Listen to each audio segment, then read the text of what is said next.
İnşallah seminerin sonunda bir çalışmam var, çok tecrübüz kalacak, yani sürprizdir. Hiç kimseyle almıyor gözünü.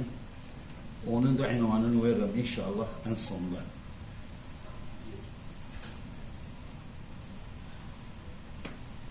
Açtım ya hele.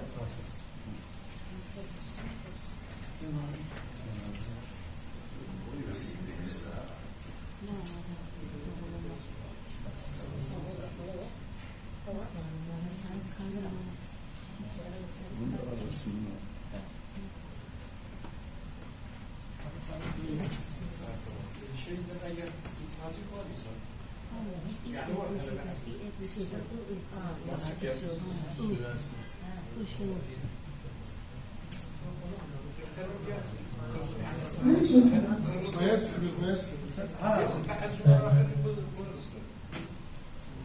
Bu endi nokta ister. Bu önce nokta ister. Ama kapital mı? Kapital mı? Yok yok ben istemem. İstemem. O yok.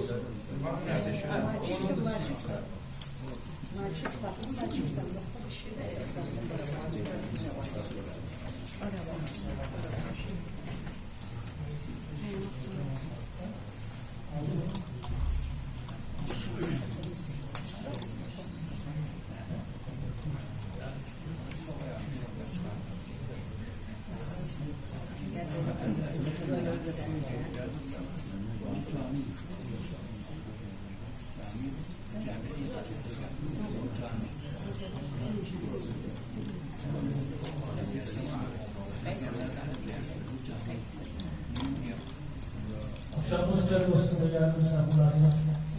Hoş geldiniz. Sefalar geldiniz. Önce ben bütün ilahinin göz aydın. Yine ben çok mutlu bir haber almak için siz terkeli şeydi hamdolsun. Hakkımız mutlu yok. Önemli bir konuydu çok. Bize göre bir kardeş olacağında Servet abimiz bir konu hazırlığımızın sıfırda ekonomi üzerinde, hayatı yapımız üzerinde.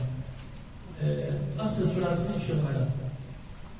Onun içinden işte şeyler çıkarttı, sağ olsun. Cenab-ı uzman olmuş, bizler vakıflık onlara çok önem veriyoruz. En önemlisi de Cenab-ı insanlar bırakıp geldiğinde halde çok mutlu olur. Nezirde diğer yerler şunlar var. Yine geldi. Sağ olun. Şimdi Haydi devletizden Servet yapacağız. Buyursun. Boyazlar olsaydı. Çok boyazlar olsaydı daha iyi. Boyazdan doğrulamak. Bismillahirrahmanirrahim. Hoş geldiniz, safalar getiripsiz, abiler, kardeşler, bacılar. Bugünün semineri El-İktisad el-Iraqi fi Vav Surat El-Asr. Çok daha.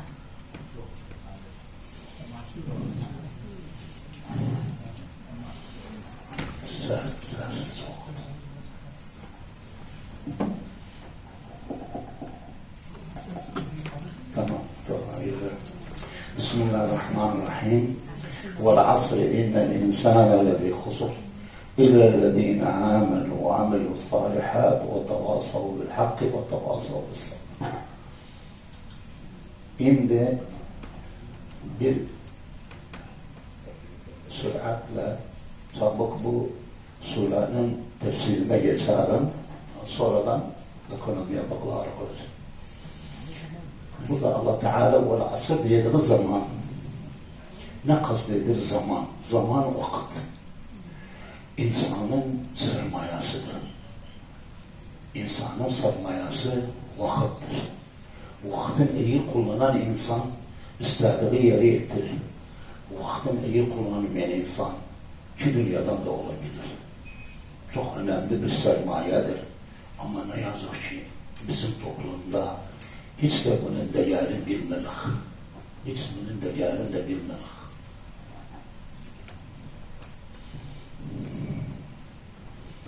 Bilirsiniz ekonomide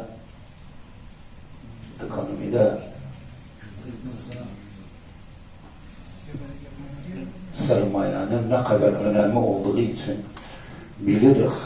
Eğer bu sermayenin istediği gibi kullanmasa insan mutlakasına ulaşmaz. İnnel insane lefi husr. Yani her insan vaktini değerlendirmese her zaman hasarete, ziyana uğrar. Tabi burada ziyan yalnız paran değil. Sen ömrü gidersin, ömür gider, fırsat gider, gençlik gider, ahiret gider. Hepsi gider oradan, fırsatları kullanması o.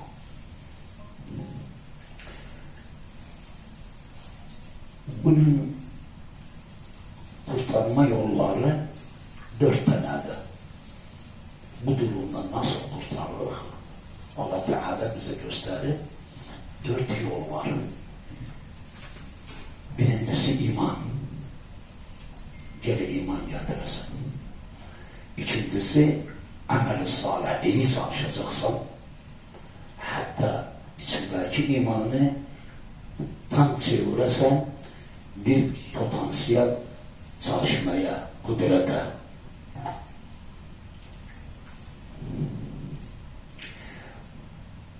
İbadet, ahlak, yolun tutmak ve her zaman iyiye çalışmak, doğru tarafa çalışmak demektir. Tavasav bil hak, her zaman hak söylemek, hak yanında olmak çok önemlidir. Hak yanında olduğu zaman her zaman hakka vararsan.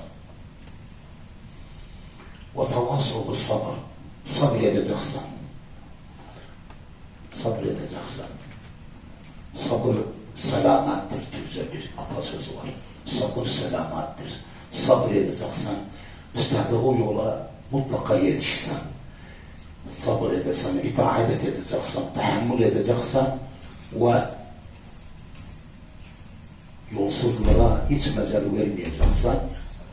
Çok önemlidir yolsuzluğa. Birisiz yolsuzluğa.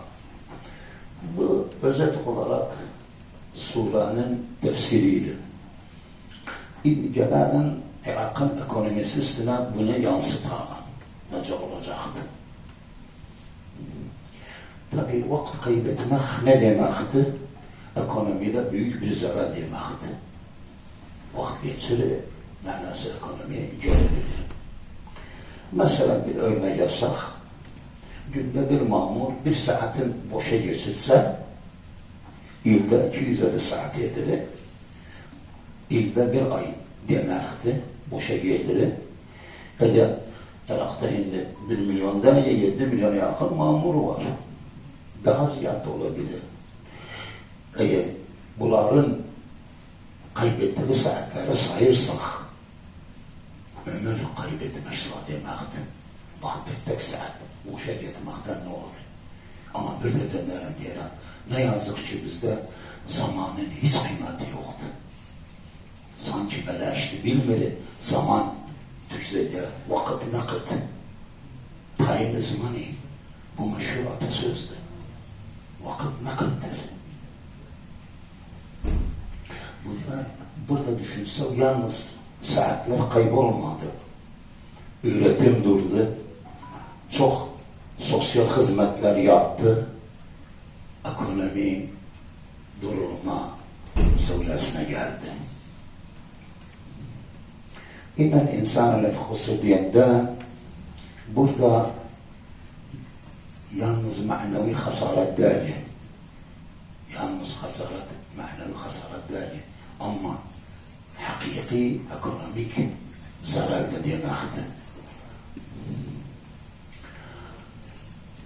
İhdar-ı zaman, zamanı kaybetmek. Siz bilirsiniz bizim ekonomimiz, burada oturan ekonomik arkadaşlarım var. Diğerler özüne rent ekonomisi, kaynak ekonomisi. Ne demekti o da? Bir kaynağı var, o da nefti. Bilmedik beladı başımıza yoksa onun da bir mevzu var inşallah.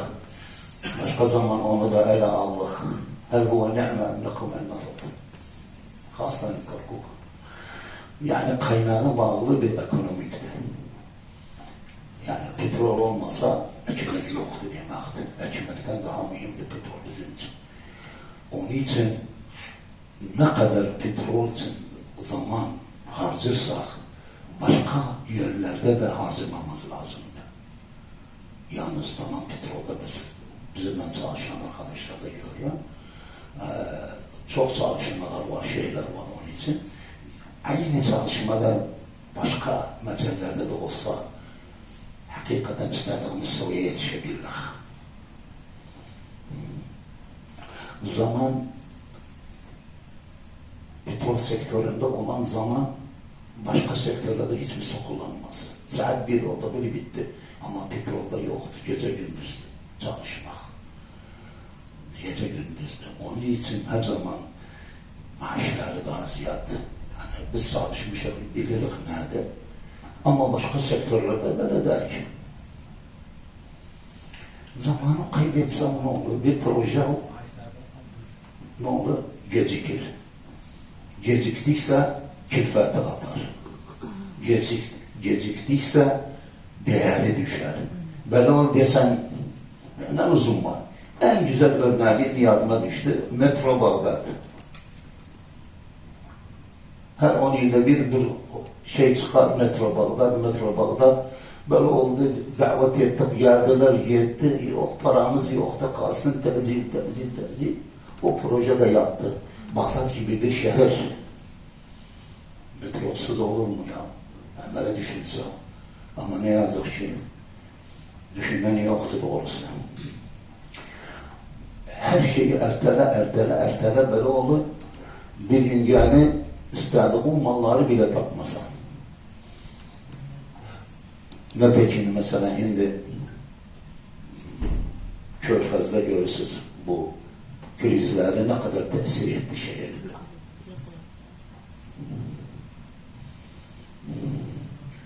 Vakti kötü idare etmek. Burada bir mesajım var. Çok kuvvetli bir mesajdı. Diyor ki Irak'ta para, kıymet, kılleti, servet kıymeti az değil. Ama değer vermek, vakte değer vermek yoktu. O vakti istikmal etmedik doğrusuyla. İmkaniyet var, para var, her şey var. Ama vakti hiçbir zaman değerini şey etmemişik. Bütün alemde çalıştığına göre para varsa, Avrupa'da çalışan, Türkiye'de çalışan arkadaşlar bilirsen, vallahi meceliyeler çalışmasa o paranı almasan. Yani başka devletlerde senin maaşı neye bağlıdır? Çalışmaya bağlı, emeğe bağlıdır. Emek verdiyse ekmeği alsan, emek vermediyse açıktan ölsen. Orada böyle, ama burada böyle değil. Burada nerede? Sen mamursan, işlesen, intaj edesen, etmesen hem maaşı alsan. Yoktu. Bak, burada bir hakiki hareket edelim. Sizin için ben yaşadığımızı. Ne yazık ki ben de mamur oldum.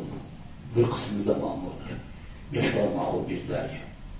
Bir kısmı bes maaş düşünür, işini düşünmez, celalini düşünmez. Var da mesuliyet düşünür ve aldığı maaşın hakkını vermek için istenen vakti yapar. Ben Fransa'da ifade getirmişim. Şirket Total, hapuz bilirsiniz. Türkiye'de benzikanaları var. Mütercim Mısır'da yaşadığı için dedi, evden konuşmak istem, dedim tamam isterim. O zaman mobil yoktu, 1980 seneşler. Dedi de ondan sonra gel, ben açarım sana şerikanın telefonundan konuşarak. Kapağını tamam bitti. Gittim aynı mavlukta, açtım kapım, baktım 4-5 tane table'dan açıp işliler. Dedim, nerede devam bitmeyip, dedi bunlar geç gelenlerdi. Bak şu mesuliyeye bak. Bunlar geç geliptiler. 1 saat, 2 saat geç gelip alem dağılır, o 2 saati doldurur. Bak şu mesuliye ne zaten.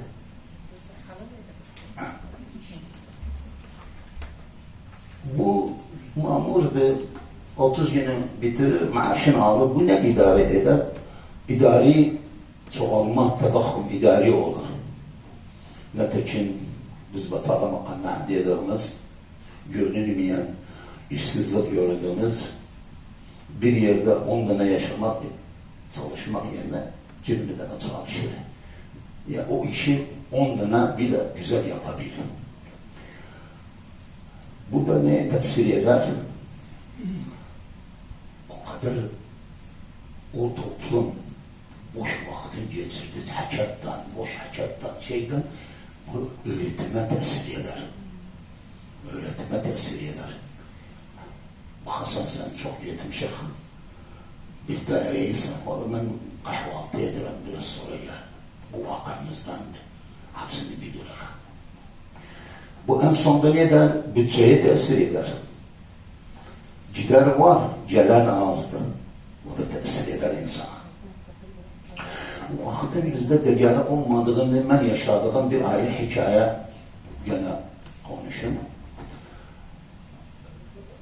Nüfus dairesinden şehadet almak istedim. Şehadet ne diyorlar bilmem onu.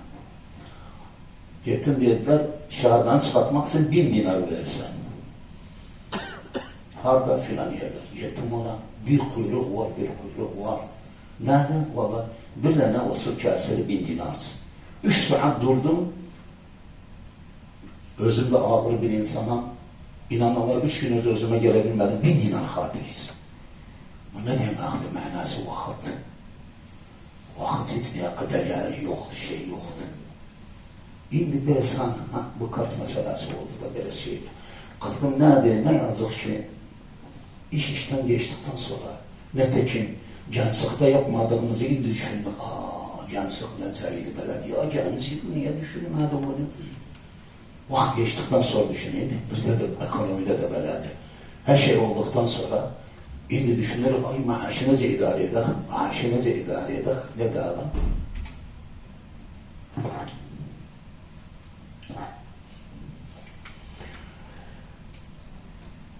Çalışmayan insan hiçbir zaman iyi bir insan değil. Tam hakkını vermediyse, hatta ben bilmem şer'an da aldığı şeye, o paraya bir leke var. Sen hakkını vermedin. Sen hakkını vermedin, o aldı bu paranı.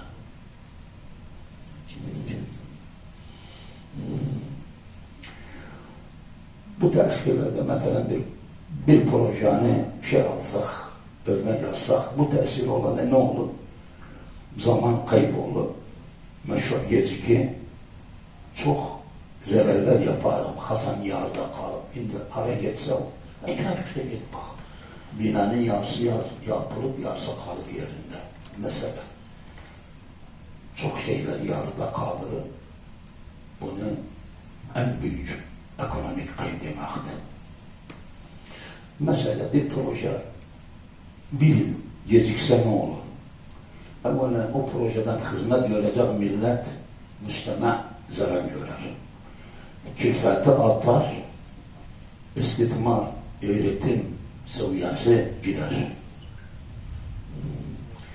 Biz dedik vakit nakittir. Onun için Allah Teala deyinde vel asır. Seni tembih edir. Gözle, vakitten gözle. Vakit çok da gelmedi. Vakti o iyi kullanmasa rakı dünyada hiç olur. Geçsek görünmeyen batalet çok tehlikeli bir şeydi. O da çeşitli bir işi yoktu, bir adı işteydi. İşi yoktu, bir de iş sahası dararlıktı. O ayrı hesaptı. Ama bir de işi var ama 8 saat yerine bir saat işler, yarım saat işler. Bu da ekonominin çok yıpratı. Bir mamurun işsiz çalıştığı bir yerde ne gibi şeyler eder? Evvelen genel gelirden yıpratır. Yani dahil kavmini azaldır. İnsan gücünü gerilettirir, ta'til eder. Tam gücünü kullanmaz. Sonra intaciyanı azaltır ve atılım ruhunu öldürür. Yani ibda dediğimiz şeyleri öldürür. Bu çalışmayan. Hasan 3 tane bir yerdeydi, bir taneleri çok çalışkandı. Zamanla bakar onlar çalışmalar iyiler, çalışma şeydirler. Bu düşündüğü iyi şeyleri bile arkaya atar, tesir eder.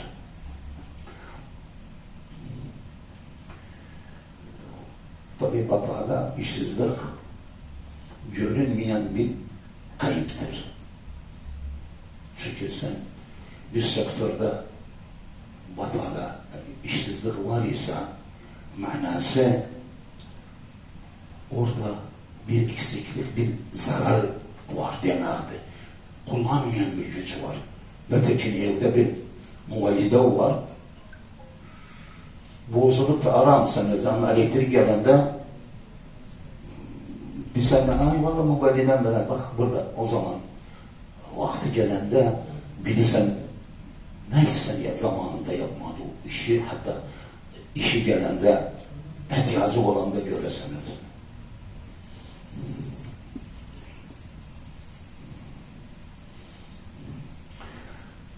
Asas istikmar etmek insandır. Zaten insan olmasa istedik o şeye yetişmesen. Hiçbir devlet petroldan ayağa kalkmaz. O çalışan bilekler tamir içinde, neft içinde çalışan bileklerle devletler ayakta durar. Yoksa sadece bir petrolün bir devlet yapılmaz. İnsan çok mühimdir burada. Mesela en basit örnek yabanın şeyi yoktu. Petrolü yoktu. Ama aklı var. O akılda ihtiram etme akılda bir de takafet amelleri var. Tabii ben şirket sayısından 21 gün bir şeye gitmişim. Yabana gördüm özlerini. Nece çalışırlar. Bir kişi yedi bitti. Acayip de bakılıklar var. Bitti. Acayip bir şeydiler. 21 gün ben Tokyo'da kalmışım ama görmüşüm de nece çalışırlar.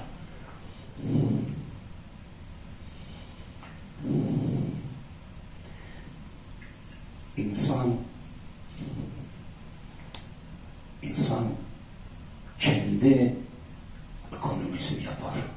Başkası yapmaz. Onun için insan iyi çalıştıysa ekonomisi de iyi çalışır. Yoksa hiç olur. Bir de gelirsek petrol bakımında bir rasam da var. Bas burada bir kavsa aslında diyeyim. Biz petrolü ham olarak satırız. Bir çalışmam var. Bunu tekrar etsek petrol bir bölgede neler çıkar? Onları edip satsak ne kadar fark eder? Bunu da yapmışım, bunu da yapmadık. Böyle satırız. Ama sonra gidip başka devletlerden bu sattığımız döneri alıyoruz. Kore'ye gittik. Bir tek kuyu gazları var. Bir tek kuyu gazları var. Onun yerine güvenirler. Neler ediptiler o gazda. Bir tek kuyu gaz. O da deniz ortasında. Neler ediptiler. Tabii bizden neft alırlar. Onun için bize parlar orada. Neler o bir tek şeyden yani müştema olduğu için bir cümle bir de ne diye de utanırım diyeyim size. Bir cümle diye de gülmekten de doğrusu cemaat ortalığı için diyemeyim özüm. Yani böyle azdı bir şeye benzetti özüm. Bir tek kuyuydu. Dünyanın birbirine vurdular. O bir tek kuyudan. Bizden aldıkları ham petrolü da neden yapırlar gönder. Yani Geçsel buradan desel isterim trombelin yağ alın der kori var. Korinin yağı kori zaten şey yoktu. O bizden aldığı şeydi.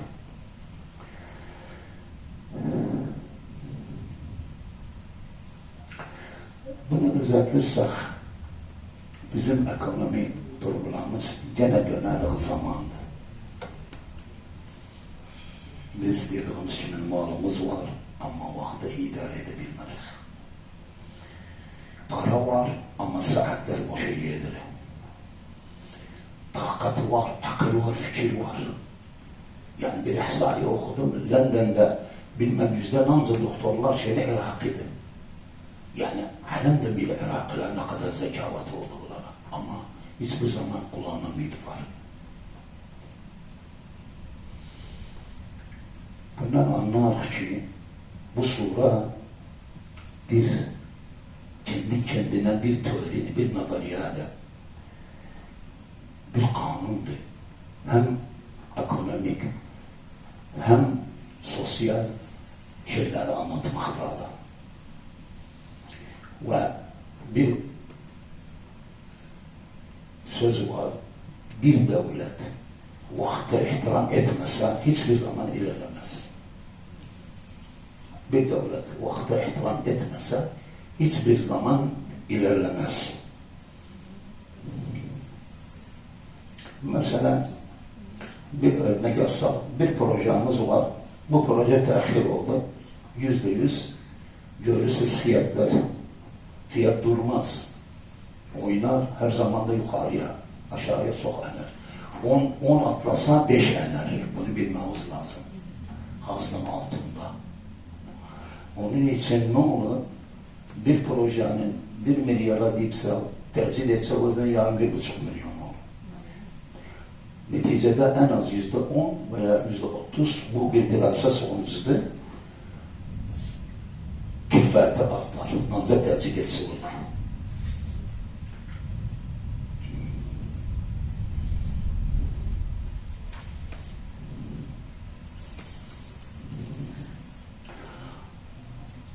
Bu projede çalışan zaten bir daire kurarlar projesi bilirsiniz. Bu çalışanlarla boş yere bir maaş alırlar. Ondan sonra yan dağıdırlar o zaman yan da derler ya Allah, Allah Kerim bak inşallah olur, inşallah olur, inşallah olur. Ekonomide inşallah. İnşallah.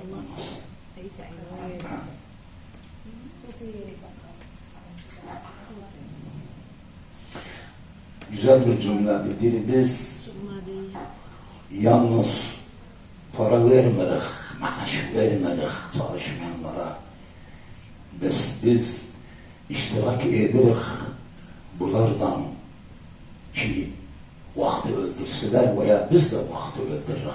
Yalnız paranı vermedik özlerine para verin ama onları tercih edirik de bu vaktin parasını da kaybetmeye.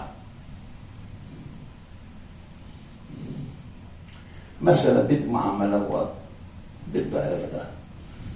Yarın gel, 2 gün sonra gel, baktı. Bu ne oldu diye eğer bir muamele bir günde bitmek yerine bir hafta olduysa neler demektir? Evvela neticede bazı fırsatlar var o şeye bağlıdır ki yapmadı o elden gider. Bazen sen bu işi yapırsan fikrinde bir ekonomik proje var o elden gider. Mesela ben özümden örnek veririm gene. Ben bi'te talebesiydim. Bağdat'a giderdik bi'tete, oradan kitap alırdık tecnide. Hatta tecil etse bizi. Bi'tete gidende اكتب عريضة تفضل أولا بذلك جيب صورة تفضل جيب طابع تفضل أولا بذلك درفت ساعة يلا تعال yani makliyat var. Onun için bunları hoş görmemek lazım ama elden ne geldi? Bir ağaç Hacili serende nece düz eder özüm.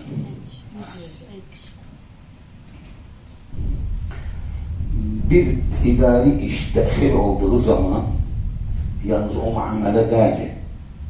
Bes müstakbelde o işin ne kadar katkısı var ekonomiye onu da ertelemek demektir.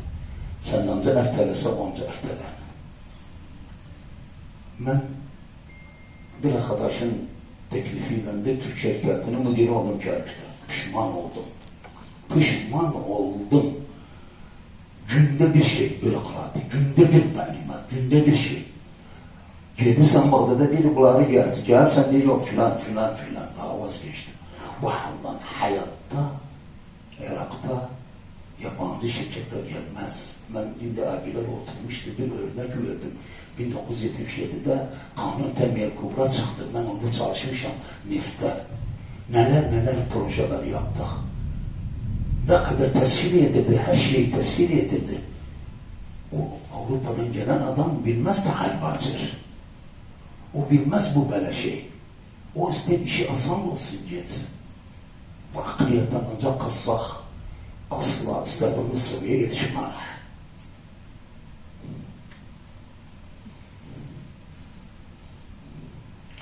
Bir proje var, bir çalışma var, istatistikal çalışma. Bir Avrupa devletlerinde mamur 6 ile 7 saat arasında çalışıyor. Bizde ise bir istatistik çalışma var. 2 saat ile 3 saat arasındadır. Manası yarın gün kaybetmektir. Dedik ki biz hiçbir zaman zamanın değerini bilmemişik. Esasında zaman dediğimiz gibi bir servettir. Servettir. Eğer her muazzaf istediğimiz gibi çalışsa o zaman intacımızla, ilerlememiz de daha kolay olur. Adalet, işsizlik kalmaz. Ekonomi nefes alır. Kardeşler, hapuz garip değilsiz. 70'lerde işten vazgeçen emniyet döndürürdü özünü. Koymazdı. Emniyet koymazdı, bir tane istikale versin. Otursun yılda. Ağaçtan adam aktarırdık. 7-8 şirket var burada. Ama şimdi bir meşhur hacat var. Dediler, yetten iş aktarmak.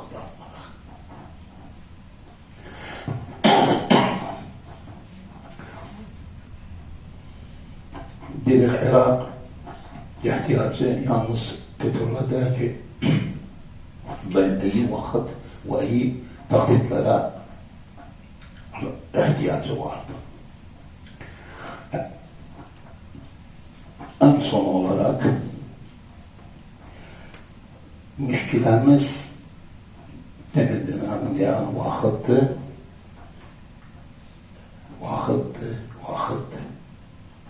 Onun için ilk iş yapmamız vakte değer vermek lazım.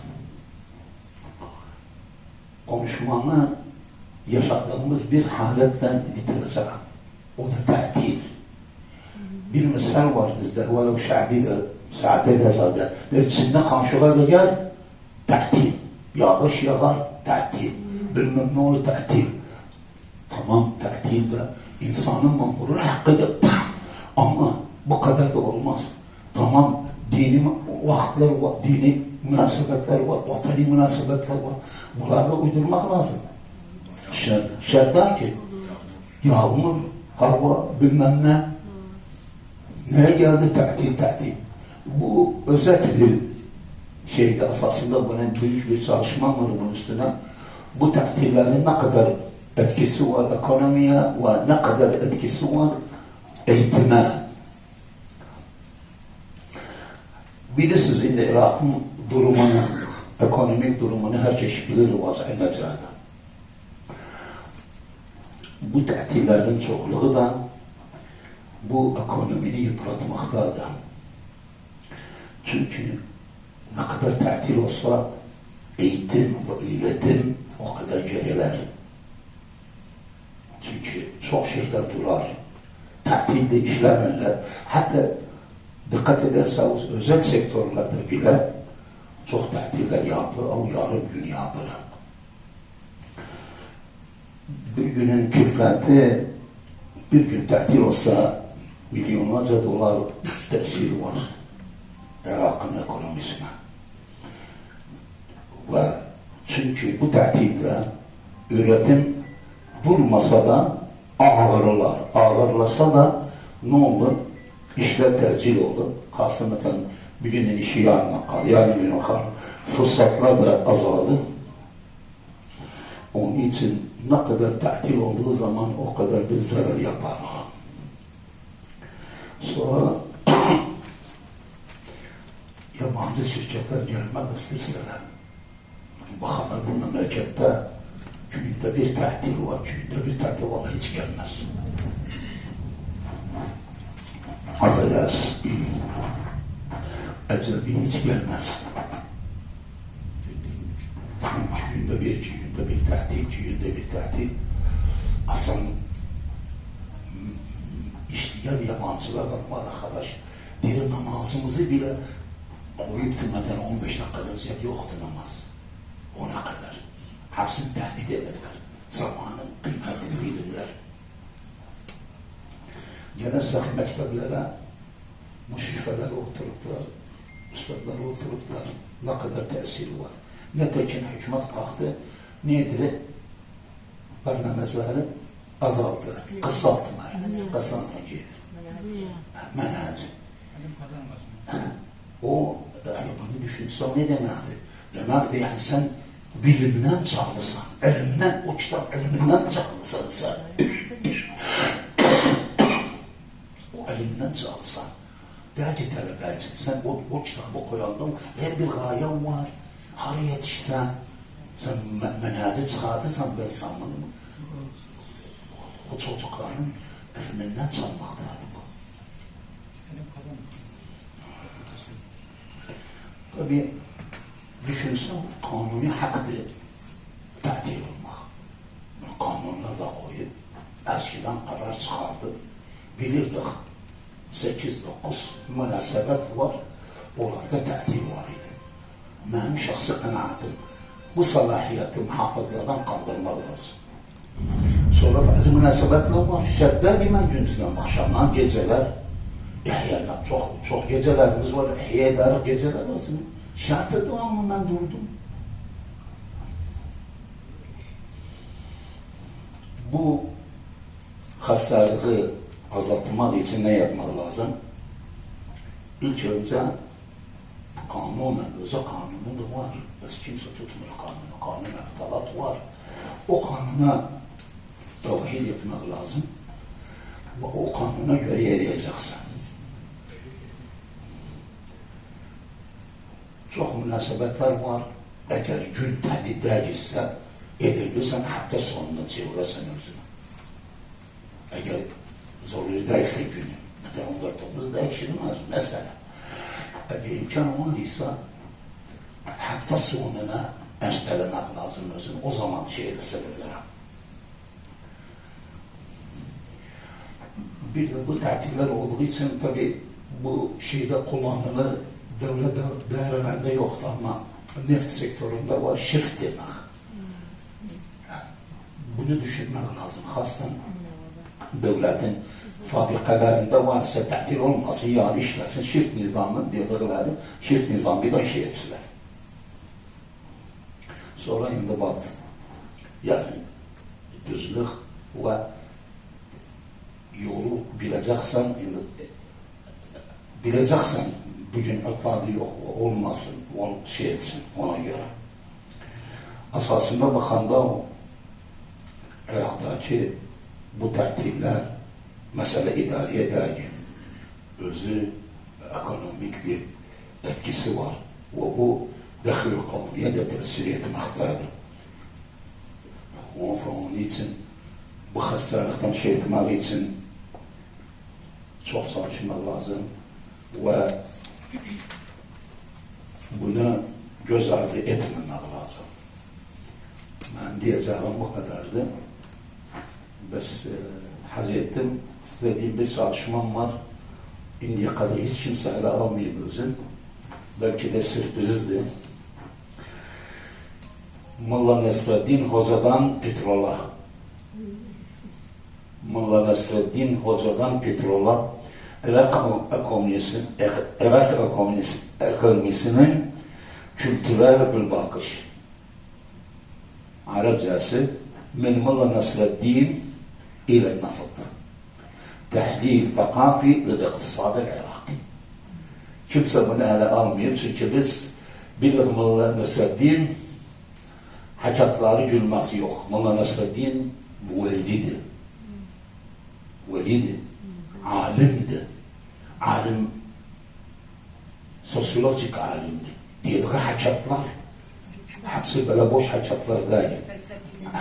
Onun için Molla Nesreddin'in verdiği dersleri bizim ekonomimizin üstüne yansıtmakta çalışmaktayım. Beni dinlediğiniz için şeref verdiniz. Çok memnun, teşekkür ederim. Bir daha görüşmek üzere. Çok sağ olun. Sağ olun. Sağ olun. Ağzına sağlık hocam. Ama işte bu Molla Nesreddin'i harda vereceğim, doğrusu bilmiyorum ben. İnşallah. Metin. Sıhhat uzadı.